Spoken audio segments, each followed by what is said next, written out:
Hi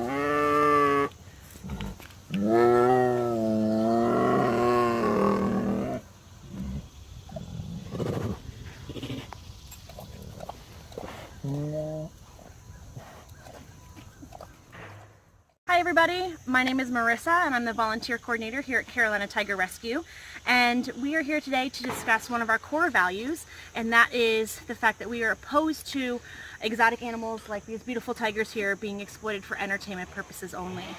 And in the case with these two animals, their names are Saber and Shenandoah.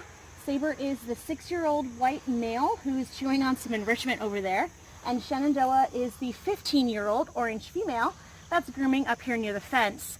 Both of them were exploited as cubs. All right, so Saber and Shenandoah both exhibit very classic cases of physical modification that had been done prior to them arriving here at Carolina Tiger.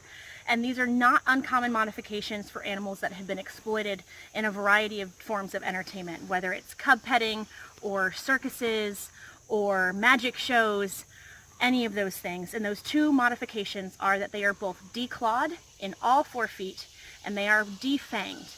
Now those fangs are canine teeth, those long canine teeth that tigers are so known for. They are the largest of any of the wild cats as far as not only their own body size, but the size of those 3-inch long canines. Both of theirs have been filed down to the gum line. They've not been extracted, but they've been filed down right to the gum line. In particular for Shenandoah, considering she's a 15-year-old female, that's an old tiger, and so her teeth definitely was one of the first things that our vet wanted to look at when we got her here last fall. Now Saber, even though he's less than half her age, only at 6, his teeth still looked pretty terrible upon first examination when they had their first physical here. Now again, those are not uncommon modifications to have when people own them as pets or when people exploit them for entertainment.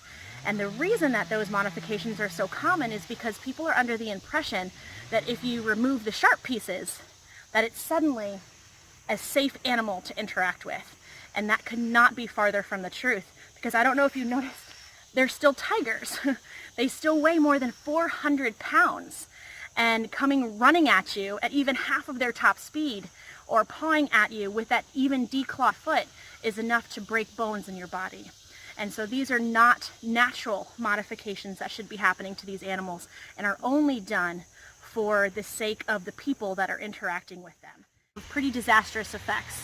So the fact that their canine teeth have been worn down means that these animals are not able to drag large prey items. Now, they're not out hunting on their own, but we do feed them a natural diet of a whole carcass diet. And so that means if they were to get something large like a deer leg or a torso, they would not be able to drag that the same way that some of our other non-modified animals would be able to do. Hi again, we are joining you now from another tiger enclosure with 3 additional residents that also came from the Colorado rescue that we recently participated in. And their names are India, who's the beautiful female right here, and Carolina, who is hanging out over here on the other side of the fence. And there is another tiger in here, his name is Capriccio, who may join us, he may not, it's completely up to him.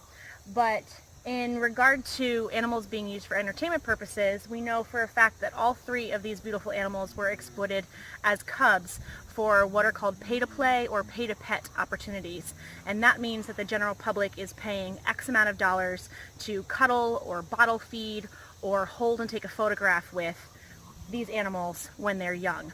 Now, there are a number of issues with that.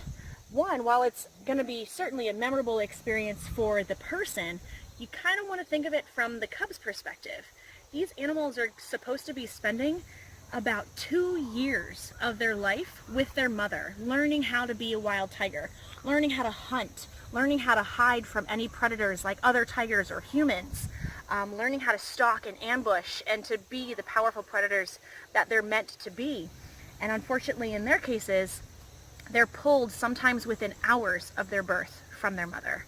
And they are exploited for these photo opportunities until they're a few months old. And then at that point, they're simply too large to safely handle with the public involved.